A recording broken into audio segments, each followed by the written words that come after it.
ಪೂಜ್ಯಾಯ ರಾಘವೇಂದ್ರಾಯ ಸತ್ಯಧರ್ಮರತಾಯ ಚ ಭಜತಾಂ ಕಲ್ಪವೃಕ್ಷಾಯ ನಮತಾಂ ಕಾಮಧೇನವೇ. ಓಂ ಶ್ರೀ ರಾಘವೇಂದ್ರಾಯ ನಮಃ. ಇದೇ ನನ್ನ ಐಶ್ವರ್ಯ. ನನ್ನ ಪ್ರೀತಿಯ ರಾಯರ ಭಕ್ತರೆಲ್ಲರಿಗೂ, ಮಾತೃಪಿತೃ ಸ್ವರೂಪರಾದ ನಿಮ್ಮೆಲ್ಲರಿಗೂ, ತಂಗಿ ಅಕ್ಕಂದಿರೆಲ್ಲರಿಗೂ, ಅಣ್ಣ ತಮ್ಮಂದಿರೆಲ್ಲರಿಗೂ ನಿಮ್ಮ ಮಧು ಮಾಡುವಂತಹ ಅನಂತ ನಮಸ್ಕಾರಗಳು. ಮೊದಲಿಗೆ ನಾನು ಯಾವಾಗಲೂ ನಿಮ್ಗೆ ಹೇಳ್ತಿದ್ದೆ, ರಾಯರು ಎಲ್ಲಿ, ಯಾವಾಗ, ಹೇಗೆ, ಏನನ್ನ, ಯಾರ ಮೂಲಕ ಹೇಗೆ ಅನುಗ್ರಹ ಮಾಡಿಸ್ತಾರೆ ಅನ್ನೋದನ್ನ ರಾಯರಿಗೆ ಮಾತ್ರ ಗೊತ್ತು.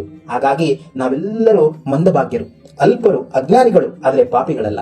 ಏಕೆಂದ್ರೆ ರಾಯರ ಭಕ್ತರಾದ ಮೇಲೆ ನಮ್ಮ ಎಲ್ಲಾ ಜನ್ಮಗಳ ಪಾಪವನ್ನ ತೊಳೆದು ನಮ್ಮನ್ನ ಶುದ್ಧರನ್ನಾಗಿ ಮಾಡುವಂತಹ ಮಹಾ ಮಹಿಮರು ನಮ್ಮ ರಾಯರು. ಈಗಿನ ದಿನಗಳಲ್ಲಿ ಆ ರಾಯರ ಮಹಿಮೆ ಮತ್ತಷ್ಟು ನಮಗೆ ಗೊತ್ತಾಗ್ತಾ ಇದೆ. ಮುಂಚಿನಿಂದನೂ ಇದೆ, ಆದರೆ ಮತ್ತಷ್ಟು ನಮಗೆ ಗೊತ್ತಾಗ್ತಿರೋದು ನಮ್ಮಂತ ಎಷ್ಟೋ ರಾಯರ ಭಕ್ತರಿಂದ ಭಕ್ತರಿಗೆ ಹೇಳುವಂತಹ ಮಹಿಮೆಯಿಂದ ರಾಯರ ಮಹಿಮೆ ಮತ್ತಷ್ಟು ದುಪ್ಪಟ್ಟಾಗ್ತಿದೆ. ಯಾಕಂದ್ರೆ ಇಲ್ಲಿ ನಮ್ಮ ಒಂದು ತಪ್ಪುಗಳು ಹೆಚ್ಚಾದಾಗ ಸರಿ ಮಾಡ್ಲಿಕ್ಕೆ ಒಬ್ಬರು ಬರಲೇಬೇಕು. ಅದಕ್ಕಾಗಿ ನಮ್ಮ ಈ ಕಲಿಯುಗದಲ್ಲಿ ರಾಘವೇಂದ್ರ ಸ್ವಾಮಿಗಳು ಎಲ್ಲರ ಹಿಂದೆ ಅವರು ನಿಂತು ತಪ್ಪನ್ನೆಲ್ಲ ಸರಿಪಡಿಸ್ತಿದ್ದಾರೆ. ಇಲ್ಲಿ ಎಲ್ಲರನ್ನು ಕೂಡ ಒಳ್ಳೆಯವರು ಅಂತ ನಂಬೇಡಿ, ಯಾರು ಇಲ್ಲನು ಅಂತ ಕಣ್ಣೀರ್ ಹಾಕ್ಬೇಡಿ. ಯಾಕಂದ್ರೆ ರಾಯರಿದ್ದಾರೆ. ಇಲ್ಲಿ ಪ್ರತಿ ಕ್ಷಣದಲ್ಲೂ ನಮ್ಮ ರಾಯರು ನಮ್ಮನ್ನು ಕಾಯ್ತಾರೆ. ತಾಯಿಯಾಗಿ, ತಂದೆಯಾಗಿ, ಸ್ನೇಹಿತನಾಗಿ, ದಾರಿ ತಪ್ಪಿದಾಗ ಗುರುಗಳಾಗಿ ಪ್ರತಿಯೊಂದು ಕ್ಷಣದಲ್ಲೂ ನಮ್ಮನ್ನ ಕಾಯ್ತಾರೆ. ನಾನು ಕೂಡ ಈ ಒಂದು ರಾಯರನ್ನು ನೆನೆಸಲಿಕ್ಕೆ ಕಾರಣ ಏನು? ನಾನು ಜೀವನದಲ್ಲಿ ಎಲ್ಲವನ್ನು ಕಳೆದುಕೊಂಡಾಗ, ದೈಹಿಕವಾಗಿ, ಲೌಕಿಕವಾಗಿ, ಸಾಂಸಾರಿಕವಾಗಿ ಎಲ್ಲವನ್ನ ನೆಮ್ಮದಿಯ ಒಂದು ಕಳೆದುಕೊಂಡಾಗ ಕೊನೆಗೆ ನನಗೆ ದಾರಿ ತೋರಿಸುವಂಥದ್ದು ರಾಯರು. ಇಲ್ಲಿ ನಾನು ಕೇಳ್ಕೊಂಡೆ, ಎಲ್ಲರಿಗೂ ಒಂದು ಗುರಿ ಇರುತ್ತೆ, ಎಲ್ಲರಿಗೂ ಒಂದು ಧ್ಯೇಯ ಇರುತ್ತೆ, ಒಂದು ಅಚೀವ್ಮೆಂಟ್ ಅನ್ನೋದು ಇದ್ದೇ ಇರುತ್ತೆ. ಎಲ್ಲರೂ ಒಂದು ಮನೆ ಮಾಡಬೇಕು, ಒಂದಷ್ಟು ಒಳ್ಳೆ ಜಾಬ್ನಲ್ಲಿ ಇರಬೇಕು, ಮತ್ತೆ ಇಂಥ ಒಂದು ಸಂಸಾರದಲ್ಲಿ ಇರಬೇಕು, ಒಂದು ಅದ್ಧೂರಿಯಾಗಿ ಇರಬೇಕು ನಾವು ಅಂತ ಬಯಸ್ತಾರೆ. ಅಂದ್ರೆ ಹೇಳೋ ಅರ್ಥ ಏನಪ್ಪಾ ಅಂದ್ರೆ, ಎಲ್ಲರಿಗೂ ಒಂದು ಗುರಿ ಇರುತ್ತೆ, ಆ ಗುರಿಗೆ ಒಬ್ಬ ಗುರು ಇರ್ತಾರೆ, ಆ ಗುರು ಬೇಕೇ ಬೇಕು. ಹಾಗಾದ್ರೆ ನನ್ನ ಜೀವನದಲ್ಲಿ ಏನಾಗಿದೆ? ಇಲ್ಲಿ ನನ್ನ ಗುರಿಗೆ ಗುರು ಇದ್ದಾರೆ, ಆದ್ರೆ ನನ್ನ ಗುರಿ ಏನು? ನನ್ನ ಗುರಿನೇ ಗುರು ರಾಘವೇಂದ್ರ ಸ್ವಾಮಿಗಳು. ರಾಘವೇಂದ್ರ ಸ್ವಾಮಿಗಳ ಚಿಂತನೆಯನ್ನ ಮಾಡೋದು, ಪ್ರತಿ ಜನ್ಮದಲ್ಲೂ ನಾನು ರಾಯರ ಭಕ್ತನಾಗಿರೋಕೆ ಆಶಯ ಪಡೋದು, ಇವೆಲ್ಲವೂ ನನ್ನ ಗುರಿ. ಅವರ ಚಿಂತನೆಯನ್ನ ಮಾಡೋದು, ಒಂದಷ್ಟು ರಾಯರ ಬಗ್ಗೆ ತಿಳಿದು ನಿಮ್ಮಂತಹ ಭಕ್ತರಿಗೆ ಕೂಡ ಅದನ್ನ ಹಂಚೋದು, ಇದು ನನ್ನ ಗುರಿ. ಹಾಗಾದ್ರೆ ಯಾಕೆ ತಡ? ಈ ವಿಡಿಯೋವನ್ನ ಕೊನೆಯವರೆಗೂ ನೋಡಿ. ಬಹು ಮುಖ್ಯವಾದಂತಹ ವಿಷಯ ಇದೆ. ನಾನು ಕೂಡ ತಪ್ಪು ಮಾಡ್ತಿದ್ದೆ, ಈ ಮಹಿಮೆಯಿಂದ ನಾನು ಕೂಡ ಆ ತಪ್ಪನ್ನ ತಿದ್ಕೊಂಡಿದ್ದೀನಿ. ಆದ್ರಿಂದ ಈ ವಿಡಿಯೋನ ಕೊನೆಯವರೆಗೂ ನೋಡಿ, ಮತ್ತೆ ಲೈಕ್ ಅನ್ನು ಕೊಡಿ, ಶೇರ್ ಮಾಡಿ. ಎಷ್ಟು ಶೇರ್ ಮಾಡ್ತೀರೋ ಈ ಮಹಿಮೆ ನಿಮಗೂ ಕೂಡ ನಿಮ್ಮ ಜೀವನದಲ್ಲಿ ರೋಮಾಂಚನಕಾರಿಯಾದಂತಹ ಮಹಿಮೆ ರಾಯ ನಿಮ್ಮಲ್ಲಿ ತೋರಿಸ್ತಾರೆ ಅಂತ ಹೇಳ್ತಾ ಈ ಒಂದು ವಿಡಿಯೋವನ್ನ ಪ್ರಾರಂಭಿಸ್ತೇನೆ. ಒಂದು ಸುಮಾರು ವರ್ಷಗಳ ಹಿಂದೆ ಒಬ್ಬ ಯುವಕ ಮಂತ್ರಾಲಯಕ್ಕೆ ಬಸ್ನಿಂದ ಬರ್ತಾನೆ. ಆತ ಶ್ರೀ ರಾಘವೇಂದ್ರ ಸ್ವಾಮಿಗಳ ಮಠಕ್ಕೆ ತಲುಪುವ ಹೊತ್ತಿಗೆ ಆ ಮನೆಯ ಅಡುಗೆ ಮನೆ ಬಹುತೇಕ ಮುಚ್ಚಿರುತ್ತೆ ಮತ್ತು ಮಧ್ಯಾಹ್ನದ ಊಟ ಮಠದಲ್ಲಿ ಇಲ್ಲ ಅಂತೇಳಿ ಬಾಕಲಾಗ್ಬಿಡ್ತಾರೆ. ಆ ಯುವಕ ಮಠದಲ್ಲಿ ಸೇವೆ ಮಾಡಿಕೊಂಡು ಬಂದು ಪೂಜೆಯ ದರ್ಶನ ನಂತರ ಊಟದ ಕೋಣೆಗೆ ಹೋದಾಗ ಅಲ್ಲಿ ಯಾವುದೇ ಆಹಾರ ಇರೋದಿಲ್ಲ ಅಂತ ಗೊತ್ತಾದ ಮೇಲೆ ಅವ್ರು ಹೇಳ್ತಾರೆ, ತೀರ್ಥ ಪ್ರಸಾದ ಇವಾಗಿಲ್ಲಪ್ಪ ಅಂತ ಹೇಳ್ತಾರೆ. ಆ ಯುವಕ ನಿರಾಶೆಯಿಂದ ಊಟದ ಕೋಣೆ ಸುತ್ತಲೂ ನೋಡ್ತಾನೆ. ಒಂದು ದಿವಸ ಸೇವೆಗೆ ಬಂದಂತಹ ಆತ ಮಂತ್ರಾಲಯಕ್ಕೆ ಬಂದು ದರ್ಶನ ನಂತರ ಪ್ರಸಾದವನ್ನ ಸ್ವೀಕರಿಸೋಣ ಅಂತಿರ್ತಾನೆ. ಯಾಕಂದ್ರೆ ಮುಂಚೆನೆ ಪ್ರಸಾದ ಬೇಡ, ಮೊದಲು ರಾಯರ ದರ್ಶನ ಆಗಲಿ, ಆಮೇಲೆ ಪ್ರಸಾದವನ್ನ ಸ್ವೀಕರಿಸೋಣ ಅಂತೇಳಿ ಮನೋಭಾವನೆಯಲ್ಲಿ ಬರ್ತಾನೆ. ಆಮೇಲೆ ಮನೆಗೆ ಹೋಗೋಣ ಅಂತೇಳಿ ಅವನು ಯೋಚನೆ ಮಾಡಿರ್ತಾನೆ. ಆ ಯುವಕ ತನ್ನ ಒಂದು ಹುಚ್ಚು ಕನಸೇನಪ್ಪ ಅಂದ್ರೆ, ಆತ ಕಂಡಿರ್ತಾನೆ, ನಾನು ಪ್ರತಿ ಬಾರಿಯೂ ಬಂದಾಗ ನಾನು ಕೂಡ ಅನ್ನ ಸೇವಿಸಿ ತೀರ್ಥ ಪ್ರಸಾದವನ್ನು ತೆಗೆದುಕೊಂಡು ಅಲ್ಲಿ ಬಡಿಸುವಂತಹ ಕಾರ್ಯ ಕೂಡ ಅವನು ಎಷ್ಟೋ ಸಾರಿ ಮಾಡಿರ್ತಾನೆ. ಆದ್ರೆ ಈ ಸಮಯದಲ್ಲಿ ನನಗೆ ಆತ ಆಗ್ಲಿಲ್ವಲ್ಲ ಅನ್ನೋ ಕೊರಗು ಪ್ರತಿ ಬಾರಿಯೂ ಆತ ಈ ತರ ಆಗ್ತಿರುತ್ತೆ. ಈ ಬಾರಿ ಯಾಕೆ ನನಗೆ ಪ್ರಸಾದನೇ ದೊರಕಿಲ್ಲ ಅಂತೇಳಿ ಅವನು ಬಹು ದುಃಖನಾಗ್ತಾನೆ. ಆತ ಮನೆಯಿಂದ ಬರುವಾಗ ಖಾಲಿ ಹೊಟ್ಟೆಲ್ ಬಂದಿರ್ತಾನೆ. ಯಾಕಂದ್ರೆ ಇಲ್ಲಿಯೇ ಪ್ರಸಾದ ತಿನ್ಬೇಕು ಅಂತೇಳಿ, ಇಲ್ಲಿ ರಾಯರ ದರ್ಶನವಾದ್ಮೇಲೆ ಊಟ ಮಾಡ್ಕೊಂಡ್ಬೇಕು ಅಂತ ಒಂದು ದೊಡ್ಡ ಆಸೆ ಅವನಿಗೆ. ಇಲ್ಲಿ ನಿರಾಸೆ ಆಗ್ಬಿಡುತ್ತೆ, ಇಲ್ಲಿ ತೀರ್ಥ ಪ್ರಸಾದ ಇಲ್ಲ ಅಂತ ಹೇಳಿದಾಗ. ಆ ಯುವಕ ರಾಘವೇಂದ್ರ ಸ್ವಾಮಿಗಳನ್ನ ನೆನಪಿಸಿಕೊಂಡು ತೀರ್ಥ ಪ್ರಸಾದವನ್ನ ಸೇವಿಸುವಂತಹ ಭಾಗ್ಯ ನನಗೆ ಇಲ್ವಲ್ಲ, ತನ್ನನ್ನು ತಾನೇ ಬೈಕೊಂತ ಇರ್ತಾನೆ. ಇಂಥ ಪಾಪಿ ನಾನು, ಈ ಪ್ರಸಾದ ಕೂಡ ಒಂದು ತುತ್ತು ನನಗೆ ಇಲ್ಲಿ ಸಿಗ್ಲಿಲ್ವಲ್ಲ, ನಾನೆಷ್ಟು ದುರಾದೃಷ್ಟ, ನಾನೆಷ್ಟು ಪಾಪಿ ಆಗಿರ್ಬೇಡ, ಒಂದು ತುತ್ತು ನನ್ನ ಆ ತೀರ್ಥ ಪ್ರಸಾದ ಸಿಗ್ಲಿಲ್ವಲ್ಲ ಅಂತೇಳಿ ಆತ ಮತ್ತೊಮ್ಮೆ ಏನ್ ಮಾಡ್ತಾನೆ ಅಂದ್ರೆ, ರಾಘವೇಂದ್ರ ಸ್ವಾಮಿಗಳ ಬೃಂದಾವನ ದರ್ಶನ ಮಾಡಬೇಕು ಅಂತೇಳಿ ಮತ್ತೊಮ್ಮೆ ಆತ ತುಂಗಾಭದ್ರಾ ನದಿಯ ಒಂದು ತೀರಕ್ಕೆ ಬರ್ತಾನೆ. ಅಲ್ಲಿ ಪವಿತ್ರವಾದಂತಹ ತುಂಗಾಭದ್ರೆ ಸ್ನಾನ ಮಾಡುವಂತಹ ಆಸೆ ಬರುತ್ತೆ. ಮತ್ತೆ ಮಧ್ಯಾಹ್ನ ಅದು ಸುಡುವಂತಹ ಬಿಸಿಲಿನಲ್ಲಿ ಬರಿಗಾಲಿನಲ್ಲಿ ನಡೆಯುತ್ತಾ, ಕಷ್ಟ ಆದ್ರೂ ಪರವಾಗಿಲ್ಲ ನಡೀತಾ ಬರ್ತಾನೆ. ಆಗ ಅವನ ಚಿಂತೆ ಎಲ್ಲ ಅಲ್ಲಿ ತೀರ್ಥ ಪ್ರಸಾದ ಮೇಲೆ. ಯಾಕಂದ್ರೆ ಆ ಒಂದು ತೀರ್ಥ ಪ್ರಸಾದನೇ ತನ್ನ ಜೀವ ಅನ್ಕೊಂಡ್ ಬಂದಿರ್ತಾನೆ. ಆ ಒಂದು ತೀರ್ಥಪ್ರಸಾದ ಎಷ್ಟು ಮುಖ್ಯ ಅನ್ನೋದನ್ನ ನಾನು ಕೊನೆಗೆ ಹೇಳ್ತೇನೆ. ಈ ಮಹಿಮೆಯಿಂದ ನಿಮ್ಗೆ ಗೊತ್ತಾಗುತ್ತೆ. ಆತ ಅದೇ ಚಿಂತೆಯಲ್ಲಿ ತಾನೇ ಬೈಕೊಂಡ ಬರ್ತಾ ಅಂತಾನೆ, ನನ್ನ ಎಂಥ ಪಾಪಿ, ನನಗೆ ಕೊನೆಯದಾಗಿ ನನಗೆ ಒಂದು ತುತ್ತು ಕೂಡ ಅನ್ನ ಸಿಕ್ಲಿಲ್ವಲ್ಲ, ಪ್ರಸಾದ ಸಿಕ್ಲಿಲ್ಲ ಅಂತೇಳಿ. ಹೀಗೆ ಸಮಯ ಹೋಗ್ತಾ ಇರುತ್ತೆ. ಅಲ್ಲಿ 7:30 ಸುಮಾರಿಗೆ ರಥೋತ್ಸವ ಮಾಡುವಂತಹ ಒಂದು ಬೆಳ್ಳಿ ರಥೋತ್ಸವ ಅಂತ ಮಾಡುವಂತಹ ಸಮಯ. ಇದ್ರ ಮೇಲೆ ಆ ವ್ರತವನ್ನ ಮುಗಿಸ್ಕೊಂಡು ಆದ್ರೂ ಸೇವೆಯನ್ನು ಮುಗಿಸ್ಕೊಂಡಾದ್ರೂ ಆಮೇಲೆ ಹೋಗೋಣ ಅಂತೇಳಿ ಯೋಚನೆ ಮಾಡ್ತಾನೆ. ಅಲ್ಲಿ ತುಂಗಭದ್ರಾ ನದಿಯ ಒಂದು ತೀರಕ್ಕೆ ಬಂದು ನೀರು ತೆಗೆದುಕೊಳ್ಳಕ್ಕೆ ತುಂಬಾ ಆಯಾಸ ಆಗಿರುತ್ತೆ ಅವನಿಗೆ. ನೀರು ತೆಗೆದುಕೊಳ್ಳೋ ಬಗ್ಗೆ ನೀರನ್ನ ಒಂದು ಕೈಯಲ್ಲಿ ತಗೊಂತಾ ಇರ್ತಾನೆ. ಆ ಪವಿತ್ರ ನೀರನ್ನ ಕುಡಿಯುವ ಮೂಲಕ ಹಸಿವನ್ನ ನೀಗಿಸ್ಕೊಳ್ಬೇಕು ಅಂತೇಳಿ ಆತ ಪವಿತ್ರ ನೀರಿನ ಕುಡಿಯಲು ಹೋದಾಗ ಕನ್ನಡದಲ್ಲಿ ಅವನ ಹೆಸರು ಕೇಳಿ ಕರೀತಾರಂತೆ. ಒಂದು ಧ್ವನಿ ಬರುತ್ತೆ. ಒಂದು ಕ್ಷಣ ಅವನಿಗೆ ಭಯ ಆಗುತ್ತೆ. ಯಾಕಂದ್ರೆ ಆತ ಬಂದಿರೋದು ಒಬ್ಬನೇ, ಅವನ ಪರಿಚಯದ್ದು ಕೂಡ ಯಾರು ಇಲ್ಲ. ಏನು ನನ್ನ ಹೆಸರು ಕರಿತಾ ಇದ್ದಾರಲ್ಲ, ಯಾರಲ್ಲಿ ಕರಿತಾ ಇದ್ದಾರೆ ಅಂತ ಅವನು ತಿರುಗಿ ನೋಡಿದಾಗ ರುದ್ರೊಬ್ಬರು ಒಂದು ತೇಜೋಮಯವಾಗಿ ಕಾಂತಿಯುತವಾಗಿ ಬಂದು ಒಂದು ಬಟ್ಟೆ ಮುಚ್ಚಿದಂತಹ ತಟ್ಟೆಯನ್ನ ಒಂದಿಗೆ ಅವನು ನಿಂತಿದ್ದಾರಂತೆ. ಆತ ಎಂತಹ ಅದೃಷ್ಟವಂತ, ಎಂತಹ ಪುಣ್ಯವಂತ ಹೇಳಿ ನೋಡಿ. ವೃದ್ಧನು ಆ ಯುವಕವನ್ನು ನೋಡಿ, ಯಾಕಪ್ಪ ತುಂಬಾ ದಣಿವಂತೆ ಕಾಣ್ತಿದ್ದೀಯಾ ಅಂತ ಕೇಳಿದಾಗ ಯುವಕ ಮೊದಲಿಗೆ ಭಯ ಪಡ್ತಾನೆ, ಹಿಂಜರ್ತಾನೆ ಮಾತಾಡೋಕ್ಕೆ. ನಂತರ ಒಂದು ಭಕ್ತಿಯಿಂದ ಅಳುತ್ತಾ, ನನಗೆ ತೀರ್ಥ ಪ್ರಸಾದ ಸಿಗ್ಲಿಲ್ಲ, ನನಗೆ ಅದಕ್ಕೋಸ್ಕರ ಸುಸ್ತಾಗ್ತಿದೆ ಅಂತ ಹೇಳ್ತಾನಂತೆ. ನಾನು ಪಾಪಿ, ಪ್ರಸಾದ ಸೇವಿಸಲು ನನಗೆ ಯೋಗ್ಯತೆ ಇಲ್ಲ, ಭಾಗ್ಯ ಇಲ್ಲ, ಅದಕ್ಕೋಸ್ಕರ ಕೊನೆ ಪಕ್ಷ ಈ ಪವಿತ್ರವಾದಂತಹ ತುಂಗಾಭದ್ರೆಯ ನದಿಯನ್ನ ಕುಡಿಯಲು ಬಂದಿರ್ತೇನೆ ಸ್ವಾಮಿ ಅಂತ ಹೇಳಿದಾಗ ಯುವಕ ಕೊಟ್ಟಂತಹ ಉತ್ತರಕ್ಕೆ ಅಲ್ಲಿ ಆ ವೃದ್ಧರು ಮುಗುಳ್ನಗೆಯಿಂದ ನಗುತ್ತಾ ಆ ತಂದಿರುವಂತಹ ತಟ್ಟೆಯನ್ನ ಯುವಕನ ಒಂದು ಕಡೆಗೆ ಇಡ್ತಾರಂತೆ. ಇಲ್ಲಿ ಶ್ರೀ ರಾಘವೇಂದ್ರ ಸ್ವಾಮಿಗಳ ಮಠದ ತೀರ್ಥ ಪ್ರಸಾದವಿದೆ, ಇಗೋ ತಿನ್ನಿರಿ ಅಂತೇಳಿ ಆ ವಯಸ್ಸಾದವ್ರು ಹೇಳ್ತಾರಂತೆ. ಆ ಯುವಕ ಆ ವೃದ್ಧನನ್ನು ನೋಡಿ, ತಂದಂತಹ ಆ ತಟ್ಟೆಯನ್ನ ನೋಡಿ ಅಪನಂಬಿಕೆಯಿಂದ ಅರ್ಥಾತ್ ಸಂಶಯ ಪಟ್ಟು ನೋಡ್ತಾನೆ. ನಂತರ ಯುವಕ ವೃದ್ಧನನ್ನ ಮಠದ ಒಂದು ಮರದ ಬಳಿ ಕುಳಿತು, ಬನ್ನಿ ಆ ಮರದ ಹತ್ರ ಬಂದು ಕುಳಿತು ಪ್ರಸಾದವನ್ನ ತೆಗೆದುಕೊಳ್ಳೋಣ, ನೀವು ಬನ್ನಿ ಅಂತೇಳಿ ಕರ್ಕೊಂಡು ಹೋಗ್ತಾನಂತೆ. ಆ ಮುದುಕ ಕೂಡ ಅದಕ್ಕೆ ಒಪ್ಪಿ ಇಬ್ರು ಮರದ ನೆರಳಿನಲ್ಲಿ ನಡೆದು ಕುಳಿತುಕೊಳ್ತಾರಂತೆ. ಯುವಕ ಆ ಮುದುಕನನ್ನ ಊಟ ಹಂಚಿಕೊಳ್ಳಲು ಬಯಸ್ತಾರಂತೆ. ಆಗ ಆ ಮುದುಕ ಯುವಕನಿಗೆ ಹೇಳ್ತಾರಂತೆ, ನಾನು ನನ್ನದನ್ನ ಮುಗಿಸಿದ್ದೇನೆ, ನೀವು ಹೋಗಿ ನಿನ್ನ ಹೊಟ್ಟೆ ತುಂಬಿಸಿಕೋ ಅಂತ ಹೇಳ್ತಾರಂತೆ. ಆಗ ಯುವಕ ತಟ್ಟೆಯಿಂದ ಆಹಾರವನ್ನ ತಿಂದು ಮುಗಿಸಿದಂತ ಅಷ್ಟರಲ್ಲಿ ಆ ಪಕ್ಕದಲ್ಲಿಯೇ ಕೊಡ್ತಾರಂತೆ.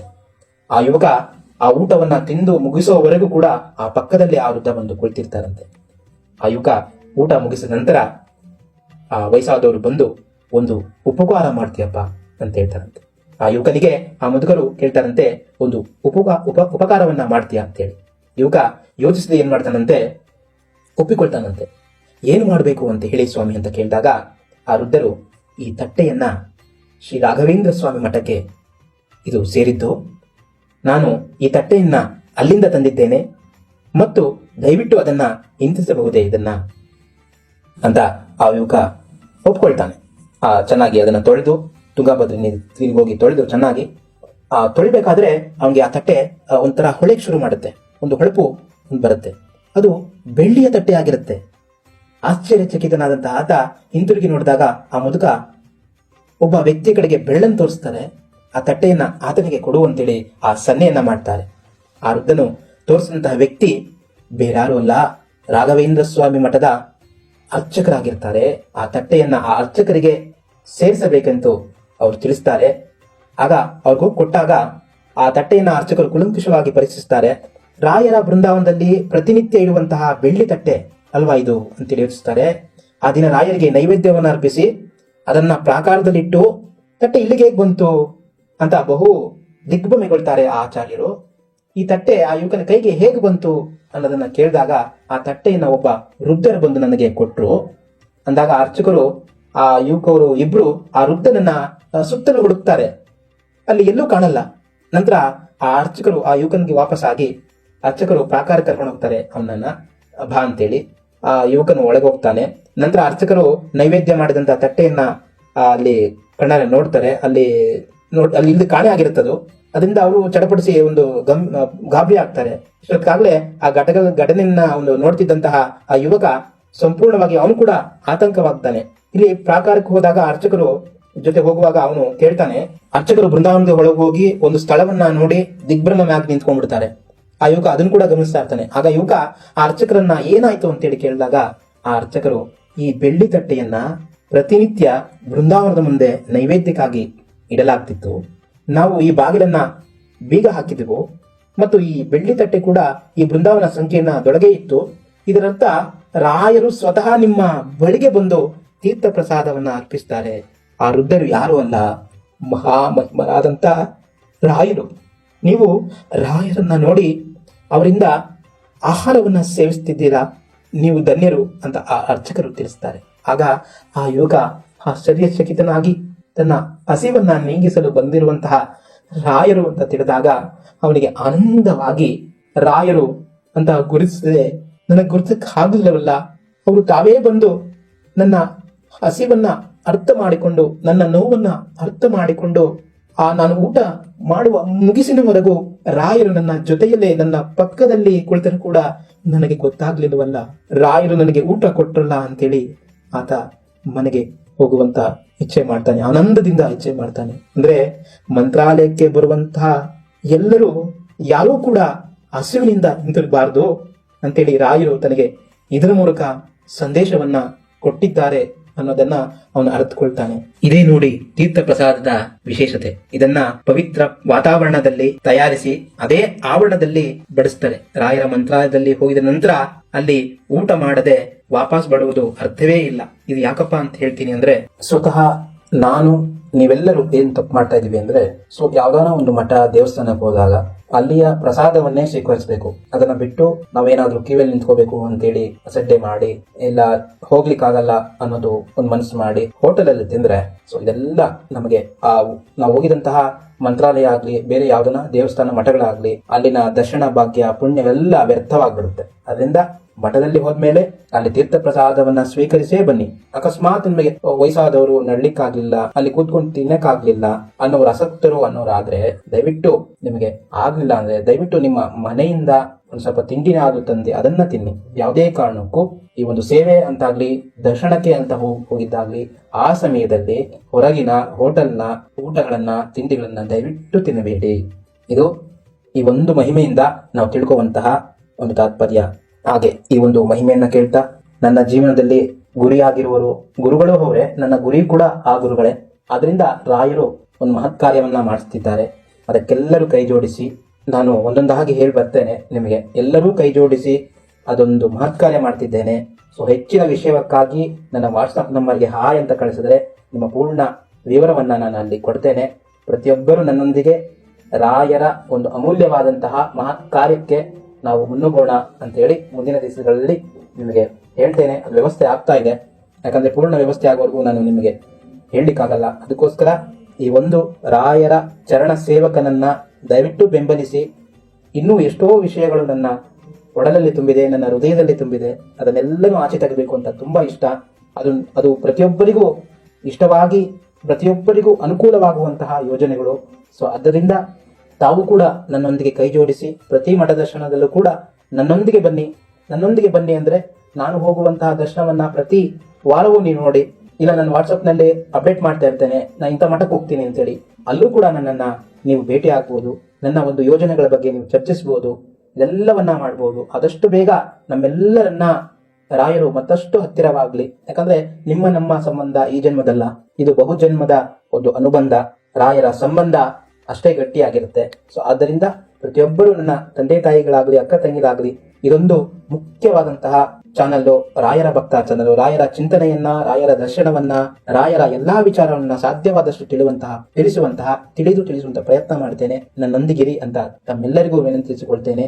ಹಾಗೂ ನಿಮಗೆ ಯಾವ ಮಾಹಿತಿ ಬೇಕು ಅನ್ನೋದನ್ನ ದಯವಿಟ್ಟು ಕಮೆಂಟ್ ನಲ್ಲಿ ತಿಳಿಸಿ. ಮೊದಲಿಗೆ ನನ್ನ ವಾಟ್ಸಪ್ ನ ಗ್ರೂಪ್ ನಲ್ಲಿ ಸೇರಿ, ಮತ್ತೆ ಕಮೆಂಟ್ ನಲ್ಲೂ ಕೂಡ ತಿಳಿಸಿ. ನಾನು ಸಾಧ್ಯವಾದಷ್ಟು ಅದರ ಬಗ್ಗೆ ಹೇಳುವಂತನಾಗ್ತೇನೆ. ರಾಯರು ಹೇಳಿಸ್ತಾರೆ, ಈ ರಾಯರ ಭಕ್ತ ಚಾನಲ್ ಒಂದು ಇತಿಹಾಸ ಆಗ್ಬೇಕು. ಅದು ನನ್ನೊಬ್ಬಲಿಂದಲೇ ಸಾಧ್ಯ ಇಲ್ಲ, ತಮ್ಮೆಲ್ಲರಿಂದ ಸಾಧ್ಯ. ಅದೊಂದು ಗುರಿಯನ್ನ ಮುಟ್ಟೋಣ, ನನ್ನೊಂದಿಗೆ ಬನ್ನಿ, ನೀವು ಕೂಡ ಇದರಲ್ಲಿ ಭಾಗಿಯಾಗಿ ಅಂತ ಕೇಳ್ಕೊಂತ ಶ್ರೀ ರಾಘವೇಂದ್ರ ನೆನೆಸ್ತಾ, ರಾಘವೇಂದ್ರ ಸ್ವಾಮಿಗಳ ಚರಣ ಸೇವಕನಾದಂತಹ ನನಗೆ ತಮ್ಮೆಲ್ಲರ ಬೆಂಬಲ ಇರಲಿ, ಮತ್ತಷ್ಟು ಹೆಚ್ಚಾಗ್ಲಿ, ಮತ್ತಷ್ಟು ಜನರು ಕೂಡಿಕೊಳ್ಳಲಿ. ರಾಯರ ಭಕ್ತರೆಲ್ಲರೂ ಬನ್ನಿ, ವಿಶ್ವರಾಯರ ಭಕ್ತರ ಸಮಾಗಮಕ್ಕೆ ತಮ್ಮೆಲ್ಲರ ಆಗಮನವಾಗಲಿ ಅಂತ ನಾನು ಇಲ್ಲಿ ಹೇಳ್ತೇನೆ. ಧನ್ಯವಾದಗಳು. ಶ್ರೀ ರಾಘವೇಂದ್ರ ಸ್ವಾಮಿ ಮಠದ ದರ್ಶನ ಸಂಕಲ್ಪದಲ್ಲಿ ಶ್ರೀ ರಾಘವೇಂದ್ರ ಸ್ವಾಮಿಗಳ ದೈವಿಕ ಬೋಧನೆಗಳ ಮೂಲಕ ಈ ಆಧ್ಯಾತ್ಮಿಕ ಪ್ರಯಾಣದಲ್ಲಿ ನಮ್ಮೊಂದಿಗೆ ಸೇರಿದ್ದಕ್ಕಾಗಿ ಧನ್ಯವಾದಗಳು. ಈ ಭಾವಪೂರ್ಣ ಅನುಭವವನ್ನು ನೀವು ಆನಂದಿಸಿದ್ದರೆ ಶ್ರೀ ರಾಘವೇಂದ್ರ ಸ್ವಾಮಿಗಳ ಬೋಧನೆಗಳು ಮತ್ತು ಪವಾಡಗಳಿಗೆ ಮೀಸಲಾದ ಹೆಚ್ಚಿನ ಪುಷ್ಟೀಕರಿಸುವ ವಿಷಯಕ್ಕಾಗಿ ರಾಯರ ಭಕ್ತ ಚಾನೆಲ್ಗೆ ಚಂದಾದಾರರಾಗಲು ಮರೆಯಬೇಡಿ. ಅಧಿಸೂಚನೆಗಳನ್ನು ಸ್ವೀಕರಿಸಲು ಬೆಲ್ ಐಕಾನ್ ಅನ್ನು ಒತ್ತಿರಿ ಮತ್ತು ಭಕ್ತಿಯ ಸಾಗರದಲ್ಲಿ ಮುಳುಗುವ ಅವಕಾಶವನ್ನು ಎಂದಿಗೂ ಕಳೆದುಕೊಳ್ಳಬೇಡಿ.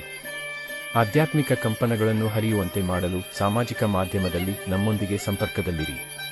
ರಾಯರ ಭಕ್ತ Facebook, Instagram, Twitter, Threads, YouTube, Telegram channel, WhatsApp channel. ನಮ್ಮ ಆಧ್ಯಾತ್ಮಿಕ ಕುಟುಂಬದ ಭಾಗವಾಗಿದ್ದಕ್ಕಾಗಿ ಧನ್ಯವಾದಗಳು. ಮುಂದಿನ ವಿಡಿಯೋದಲ್ಲಿ ಮತ್ತೆ ಭೇಟಿಯಾಗುವವರೆಗೂ ಶ್ರೀ ರಾಘವೇಂದ್ರ ಸ್ವಾಮಿಗಳ ಆಶೀರ್ವಾದ ಸದಾ ನಿಮ್ಮ ಮೇಲಿರಲಿ. ಓಂ ಶ್ರೀ ರಾಘವೇಂದ್ರಾಯ ನಮಃ. ರಾಘವೇಂದ್ರಾಯ ಸತ್ಯಧರ್ಮರತಾಯ